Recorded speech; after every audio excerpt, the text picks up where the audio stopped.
Hello, this is the chart profit video, Friday 22nd of September, a little before the open. This from the pre-open today. This is the E-mini S&P. We've been following the minor controlling prices this week, which helps us gauge relative strength weakness. The first level we were watching is the minor point of control at 24.93. We dipped down here on Wednesday, didn't quite test that support. Good that it held it. We've had value areas printed up around this kind of area, 2500 and above, and during Wednesday's session a 1 month controlling price emerged at 2503, which is here, and during Thursday's session this was just briefly probed a few times, but the value area built just underneath it, so we had intraday valid resistance at that point. And I said pre-open today that price printing time above this minor resistance would be short-term positive. So on this hourly chart current, you can see here we have the resistance during yesterday's session, this being the low of the week around 24.94, rallied back from there almost to the halfway point, and we're a little lower after the open today. Here's the breadth chart for New York through Thursday. Indicators at the bottom based on market breadth. These two bottom indicators here, net new highs 25, the black line above 0, which is supportive, and in my New York list more than 50% of the stocks in my New York list printing above their 50-day moving average here. So these two indicators together giving us the green area here, the breadth for New York in the middle of the pulse chart, which is positive. And although the daily price momentum has dipped a little bit, it's above 0, so the trend is up in price. Last three imbalances from the profile indicated by these green bars here, indicating aggressive buying. Spider broke out to a new high last week here, and more or less holding those higher prices, not an immediate rejection. Spider chart currently looks like this. Most important support on this chart locally is 244.30, which is the 8 month here. IWM, the Russell 2000 ETF, tested below its 16 month important support of 136. Here, in the longer time frame, that test below that support was rejected, and we're currently now printing up at the highs. The 5 month here at 141.30 representing the first level support. This is the German DAX.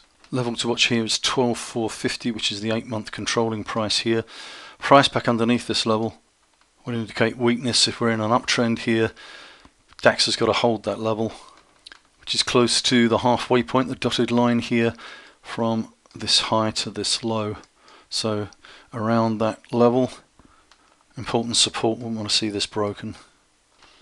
UK's FTSE 100 recovering a little this week following last week's sell-off. It was a hard sell-off at the end of the week.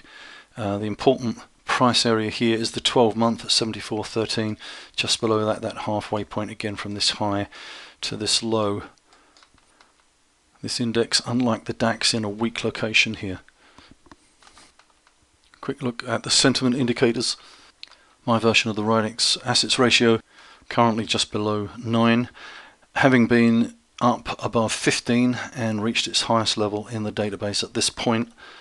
Historically, the indicator reaching a new high has been a warning for the market. Over-enthusiasm. If I look at the bear fund assets in isolation, they've rallied over the last few days. This dotted line here representing this highest level in bearish assets year to date. So in the short term, bearish assets, bearish sentiment up a little bit here, but of course these levels down here are importantly representing extreme lows. This is the public poll from AAII. Bulls percent was slightly lower this week. It was down from the previous week's 41.4% bulls, which was the highest since January. Bears percent this week slightly higher, actually significantly higher, up from previous week's 22% bears, which was the lowest since April 2016. So the public poll, very bullish last week. Saw a different picture in the investors' intelligence, which indicated a lot of bears last week. This week, bulls percent higher at 50.5. Previous week, 47.1% bulls. That was the lowest since November 2016. Bears percent lower, 19%. That's down 20.2% previous week. That was the highest since December. So a week ago, the public were very bullish and the newsletter writers were very bearish. Lipper US fund flows reported equity fund including ETF inflows of $803 million this week. As a weekly net flow, that's not significant. It's worth noting that that's the only the second net inflow in 10 weeks. And we can see the 4-week flow number, the black line here, just crossed back above zero. Pretty neutral reading, not excessive. Interesting that in the data, if you exclude the ETF flows, the last 13 weeks have all registered a net outflow. Seen it reported many times that recently that households have more of their money in stocks than at any other time since 2000, indicating that there's possibly not a lot more to go in. That's worrying. Could be that the next time these short-term sentiment indicators peak with that environment, it could be significant. Okay, and this is TLT, the T-bond ETF. It's been a sell-off over the last couple of weeks since the T-bond ETF hit a new multi-month high here. Since the low earlier in the year, we've seen higher lows and higher highs. Technically, we can call this a mild correction.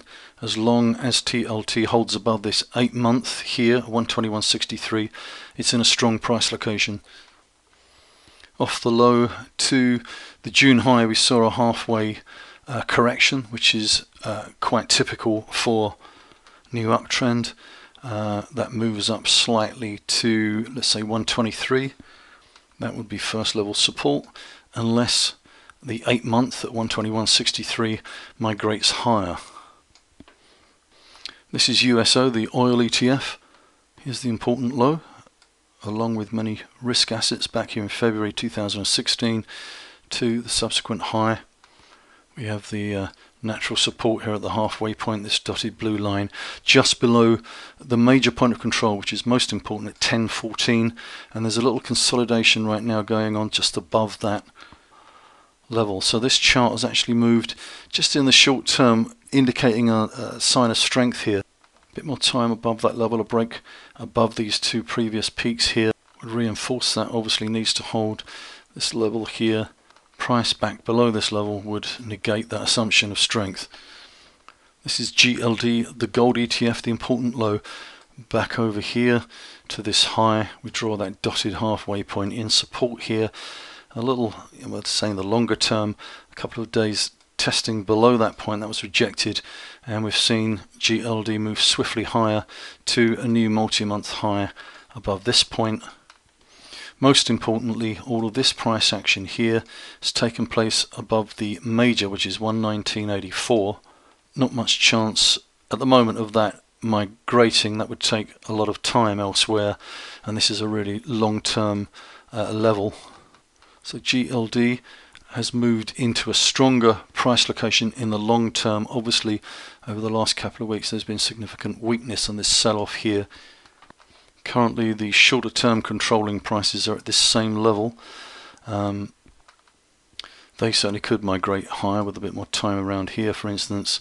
That would be worth watching for, but currently 119.84 is the major support on this chart. Unless we see time spent back below there, I'll assume this is a strong chart. I kept Gld in the bottom chart here, and above it I've inverted the dollar yen. We're looking at the yen against the dollar. You can see the inverted scale here on the right. Very correlated.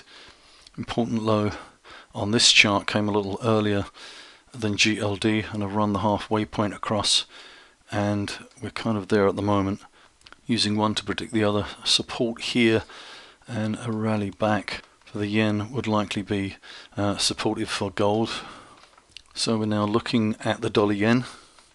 That significant low that I showed you in 2015 is actually this high, and here's that halfway point. If I zoom in, you can see the significant, really significant level here on the dollar yen is 111.30, which is the 2-year controlling price, and price back underneath that would be a negative for the dollar yen and likely bullish for gold. Dollar index remains in a weak position here and below 93.41, which is the 3-month controlling price. For me, the first sign of long-term strength for the dollar index would be price back above that level, unless that level migrates lower. Pound dollar remains in a strong position. Just a recap from the Brexit high, as I call it, down to the subsequent low. We have the halfway point of this dotted line. That was the clear resistance here in July, and now we've broken above that. As soon as it did that, the British pound accelerated higher. It's up around 135 or just above, and consolidating.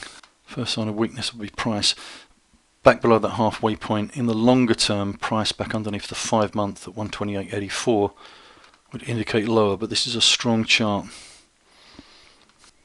Finally, the Euro FX chart from this basing pattern earlier in the year. Saw a higher high here, and then this higher low came in on the 7-month that had been built at 105.97, and then we came up to the major up here at 113.29, consolidated, found support at that level, and we're up higher here and consolidating. Okay, that concludes. Once again, I wish you a good weekend and thank you for watching.